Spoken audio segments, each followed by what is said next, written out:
আসসালামু আলাইকুম, welcome back to my channel. কাছে কিংবা দূরে, দেশ এবং দেশের বাইরে যে যেখান থেকে বসে আমার আজকের ভিডিওটা দেখছেন, আশা করছি আল্লাহর রহমতে অনেক ভালো আছেন। আমিও আছি আলহামদুলিল্লাহ, আল্লাহর অশেষ রহমতে অনেক অনেক বেশি ভালো আছি। আমি টুম্পা আছি আপনাদের সাথে। তো আমার গত ভিডিওতে তো আপনারা দেখেছেন যে আমরা বাংলাদেশে যাচ্ছি। তো আমরা বাংলাদেশের খুব কাছাকাছি চলে এসেছি। তো এখন আমরা আলহামদুলিল্লাহ বাংলাদেশে এসে পৌঁছেছি। তো সব কিছু শেষ করে, আনুষ্ঠানিকতা যা আছে সব কিছু শেষ করে হচ্ছে আমরা আমাদের মাল সামানা নেওয়ার জন্য এসেছি। তো এখানে এসে দেখলাম যে বাহিরে প্রচণ্ড পরিমাণে বৃষ্টি হয়েছে এবং আমাদের মোটামুটি সব কিছু ভিজে গিয়েছে। আমরা যে সমস্ত মাল সামানাগুলি হচ্ছে বুকিংয়ে দিয়েছিলাম, তো দেখেন আমাদের সব কিছু একদম সম্পূর্ণ ভিজে গিয়েছে। লাগেজ বলেন, কার্টুন বলেন, মোটামুটি সব। বাংলাদেশের কারবার না কেন পুরা ভিজা, একে চ্যাপ চ্যাপ করতেছে। আহারে, সব ভিতরে কাপড় চুপুর সব শেষ।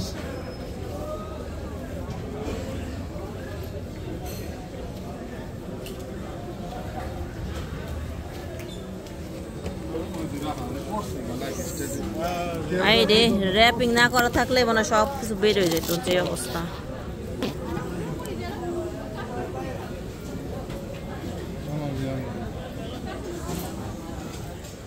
আমরা সবাই কিন্তু নিজের দেশকে অনেক বেশি ভালোবাসি, অনেক আশা নিয়ে, অনেক স্বপ্ন নিয়ে নিজের দেশে আসি।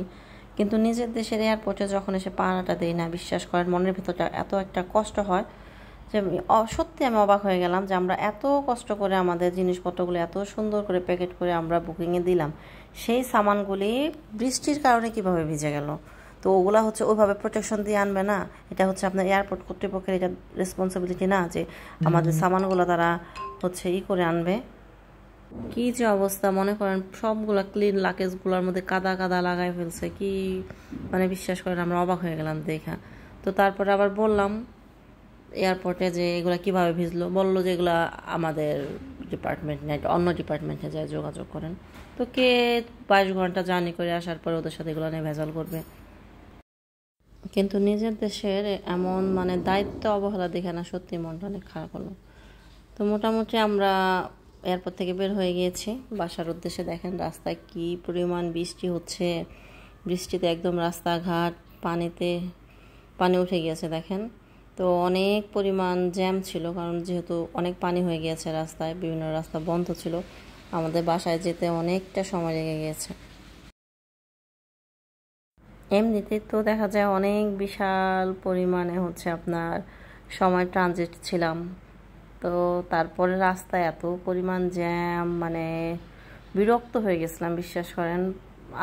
আমি যখন এয়ারপোর্ট থেকে হচ্ছে আমাদের বাসার মধ্যবাড্ডা, এতটুকু সময় আসতে আমাদের মানে এত পরিমাণ বিরক্ত লাগছে যে গাড়ি আগাই না, কি যে অবস্থা। তো সব কিছুর পরে আলহামদুলিল্লাহ নিজের ঘরে যখন আসলাম, তখন অনেক বেশি একটা মানে শান্তি লাগতেছিল যে না, অনেক দিন পর নিজের ঘরে আসলাম। কিন্তু মার কথা খুব মনে পড়তেছিল যে মা থাকলে হয়তো বা ঘরটা সুন্দর করে গুছিয়ে রাখতো। এখনও গুছানো ছিল, কিন্তু মা থাকলে হয়তো বা একটু ভালো লাগতো। তো আসার পর হচ্ছে একটু ফ্রেশ হলাম, ফ্রেশ হয়ে হচ্ছে আমার চায়ের বাসায় চলে আসলাম। আমি হচ্ছে 5 তলায় থাকি, আমার ছোটো যা 6 তলায় থাকে, আর আমার 2 যা হচ্ছে 4 তলায় আর 3 তলায় থাকে। তো আমার যা আগে থেকে ফোন করে রেখেছিল আমার সেজো যা, যে যা হচ্ছে বাংলাদেশে থাকে, যে দেশে এসে জায়ের বাসায় যেন আমরা খাওয়া দাওয়া করি। তো এই তো খেতে বসেছি। তা আমরা হচ্ছে অ্যাট ফার্স্টে ভর্তা নিয়ে বসেছি সকালবেলা। ওদের সাথে আর কি আমাদের ভিডিও কলে কথা হচ্ছিল জায়ের সাথে। তো যা বললো যে আমরা হচ্ছে বোয়া দিয়ে ভর্তা দিয়ে খাচ্ছি, ওরা ভর্তা বানিয়েছে বৃষ্টির জন্য। তো আমাদের জন্য একটু ভর্তা রেখে দিয়েছিল, তো আমরা সেই ভর্তাটা দিয়ে অ্যাট ফার্স্টে খেয়ে নিচ্ছিলাম। কেন জানি মানে একটু অন্য টাইপের খানা খাইছি না এয়ারপোর্টে, একটু রিচ ফুড টাইপের কিংবা ফাস্ট ফুড টাইপের। তো খুব ভালো লাগতেছিলো ভর্তা দিয়ে ভাত খেতে। তো ভাত খাওয়ার পর কিছুটা সময় ভাবিদের সাথে গল্প করলাম, তারপর চলে আসলাম আবার আমার ফ্ল্যাটে। তো আসার পর হচ্ছে আব্বা আমাদেরকে অনেকগুলো লিচু বের করে দিল, বললো যে এই লিচুগুলো হচ্ছে আমি তোদের জন্য বৃষ্টিতে ভিজি ভিজি কিনে এনেছি। আজকে সারাদিন অনেক পরিমাণ বৃষ্টি ছিল, তো আজকে আব্বার অনেক কষ্ট হয়েছে আমাদের বাসায় আসতে। তারপর হচ্ছে লিচু কিনেছে, তারপর হচ্ছে আপনার তালের শ্বাস কিনেছে, জানে এগুলো আমরা খুব পছন্দ করি। আসলে বাবা মারা এমনই হয়, সন্তানের ছোট ছোট পছন্দগুলা সব সময় বাবা মা খেয়াল করে। তো লিচু খাওয়ার পর কিছুটা সময় আব্বার সাথে গল্প করলাম। গল্প করার পর ঘুমিয়ে পড়েছিলাম, সবাই শুয়ে পড়েছিলাম যেহেতু অনেক রাত হয়ে গিয়েছিল। তো এটা পরের দিন। তার পরের দিন দুপুরবেলা আমাদের একটা বিয়ের দাওয়াত ছিল। বিয়ের দাওয়াত বলতে আমাদের যে বাড়ি, সে বাড়ির নিচতলায় একটা মেয়ের বিয়ে ছিল। তো ওই মেয়েটার বিয়েতে আমাদের পুরা বাড়ির সবাইকে দাওয়াত দিয়েছিল। তো আসার পরই একটা বিয়ের দাওয়াত পাবো ভাবতে পারিনি, পেয়ে মোটামুটি একটু খুশি হয়েছি যে যাক অনেকদিন পর বিয়ে বাড়ি খাবার খাবো। দেখা যায় বিদেশে তো বিয়ে বাড়ি খাওয়া ওভাবে পাওয়া যায় না। তো বিয়ে বাড়ির চিকেন রোস্ট, বিয়ে বাড়ির আপনার কাবাব, আর সবচেয়ে ভালো লাগে আমার বিয়ে বাড়ির জর্দা। তো আসার পরই একটা দাওয়াত পেলাম, দাওয়াত খাচ্ছি সব জায়গা মিলে। এটা আমাদের বাসার নিচেই, একদম নিচে প্যান্ডেল করে দিয়েছে, ওখানে আমরা বসে খাচ্ছিলাম। তো কেন জানি না খুব ভালো লাগতেছিল। আর বাইরে বৃষ্টি হচ্ছিল, বৃষ্টির মধ্যে এমন একদম গরম গরম পোলাও, রোস্ট, গরুর মাংস, কাবাব, তারপর জর্দা, এগুলো খেতে কিন্তু ভালো লাগে, তাই না? তো মাগরিবের নামাজের পর আমার বড় আপু, সুবর্ণ আপু আমার বাসায় এসেছে। আর আসার সময় দেখেন কতগুলো আচার নিয়ে এসেছে।